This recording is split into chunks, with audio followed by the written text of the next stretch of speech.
sejenis virus yang menyerang sistem kekebalan tubuh manusia dan dapat menimbulkan AIDS. HIV ini menyerang salah satu jenis dari sel-sel darah putih yang bertugas menangkal infeksi, sedangkan AIDS adalah yang berarti kumpulan gejala atau sindrom akibat menurunnya kekebalan tubuh yang disebabkan infeksi virus dari HIV. Tubuh manusia mempunyai kekebalan untuk melindungi diri dari serangan luar seperti kuman, virus, dan penyakit. AIDS ini melemahkan atau merusak sistem pertahanan tubuh, sehingga akhirnya berdatanglah berbagai jenis penyakit lain. Sedangkan di dalam kamus kedokteran menyebutkan bahwa AIDS adalah suatu penyakit retrovirus epidemik yang menular yang disebabkan oleh infeksi HIV yang pada kasus berat bermanifestasi sebagai depresi berat, imunitas seluler, dan mengenai kelompok risiko tertentu.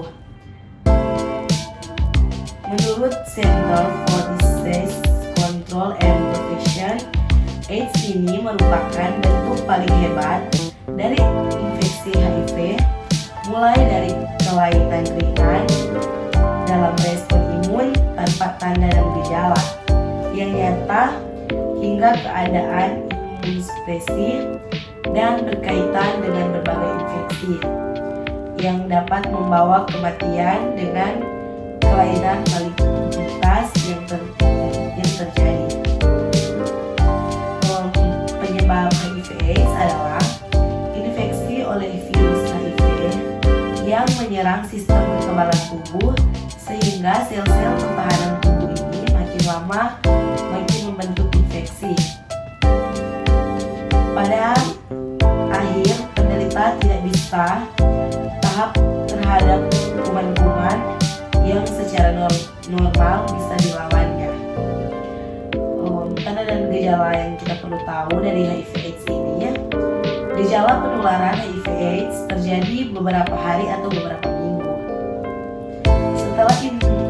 Setelah terinfeksi HIV, gejala-gejala ini hanya berlangsung beberapa hari atau beberapa minggu saja, lalu hilang dengan sendirinya. Seseorang mungkin akan menjadi sakit dengan gejala-gejala seperti flu, yaitu demam, rasa lemah dan lesu, sendi-sendi terasa nyeri, batuk, dan juga nyeri tenggorokan. Gejala selanjutnya adalah memasuki tahap di mana sudah mulai timbulnya gejala-gejala yang mirip dengan gejala-gejala penyakit lain. Gejala-gejala di atas ini memang tidak khas karena dapat juga terjadi pada penyakit-penyakit lain. Namun gejala-gejala ini menunjukkan sudah adanya kerusakan pada sistem kekebalan tubuh, yaitu yang pertama demam berkepanjangan, yang kedua penurunan berat badan lebih dari 10% dari waktu 3 hari, yang ketiga kelemahan tubuh yang mengganggu atau menurunkan aktivitas fisik sehari-hari. Kita masuk pada gejala penurunan kekebalan tubuh, ditandai dengan mudahnya diserang penyakit lain dan disebut infeksi opportunities. Maksudnya adalah penyakit yang di dalam tubuh kita yang bila sistem kekebalan tubuh baik, kuman ini dapat dikendalikan oleh tubuh. Pada tahap ini, mengidap HIV telah berkembang menjadi penderita AIDS. Pada umumnya, penderita AIDS akan meninggal dunia sekitar 2 tahun setelah gejala AIDS ini muncul.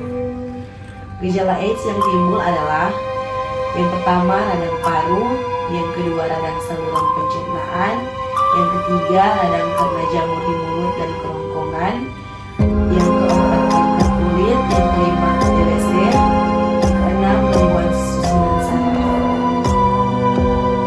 Kita masuk pada syarat penularan HIV/AIDS. Virus HIV menular melalui 6 syarat penularan, yaitu yang pertama hubungan seksual dengan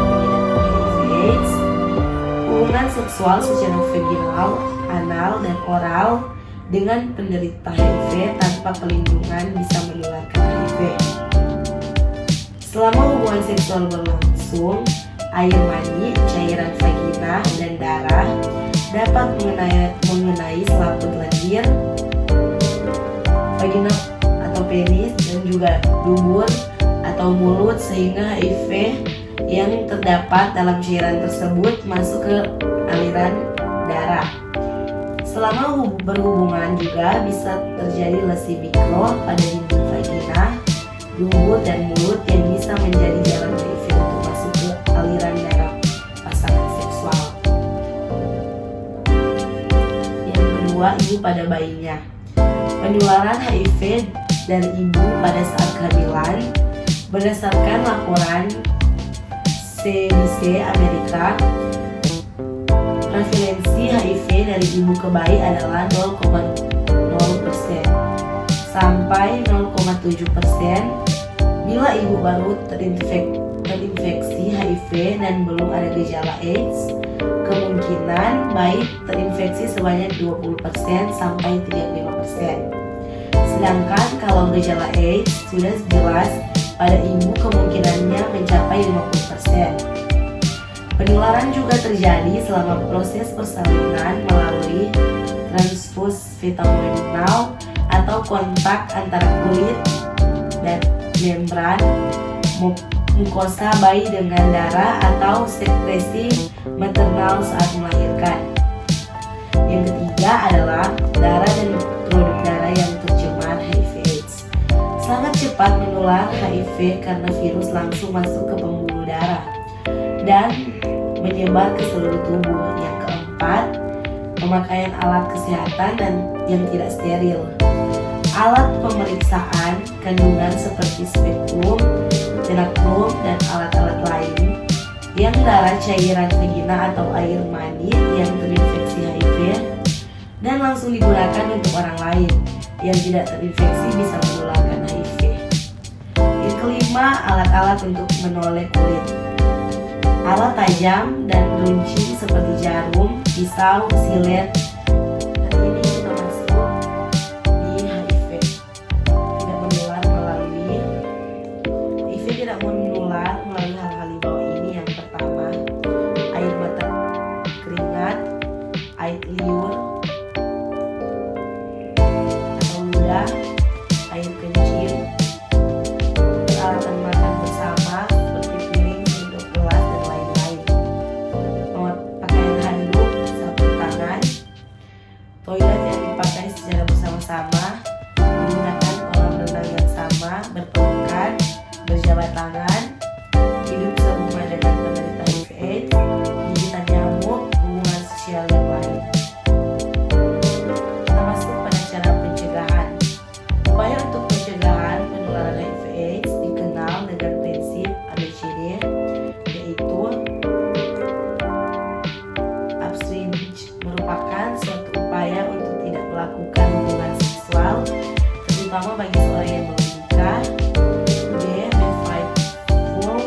Merupakan suatu upaya untuk tidak berganti pasangan atau dengan kata lain menunjukkan sikap saling setia kepada pasangannya. C. Kondom, melakukan hubungan seksual yang aman yaitu dengan menggunakan alat pelindung atau kondom. D. Don't share, jangan memakai jarum suntik atau alat yang menembus kulit secara bergantian dengan orang lain, terutama di kalangan pemakai narkoba. Hindari pemakaian alat bahan yang tidak steril. Kita masuk pada pengobatan HIV/AIDS. Obat-obatan antiviral atau ARV adalah beberapa obat yang digunakan untuk mengobati infeksi HIV. Obat-obatan ini tidak membunuh virus, tapi memperlambat pertumbuhan virus. HIV bisa mudah beradaptasi terhadap satu golongan ARV. Oleh karena itu, kombinasi golongan ARV akan diberikan pada penderita. Beberapa golongan ARV adalah NNRTI. Jenis ARV ini akan bekerja dengan menghilangkan menyebabkan protein yang dibutuhkan virus HIV. Demikian penjelasan saya. Apakah ini menurut pertanyaan? Untuk pertanyaan saya, apa hubungan keterkaitan antara narkoba dan Jawabannya, penggunaan narkoba suntik merupakan kelompok yang sangat beresiko terhadap HIV karena perilaku berbagai peralatan suntik narkoba secara bergantian dapat menyebabkan penularan HIV/AIDS lebih tinggi dibandingkan dengan cara penularan lainnya. Itu saja Bu. Apakah Ibu masih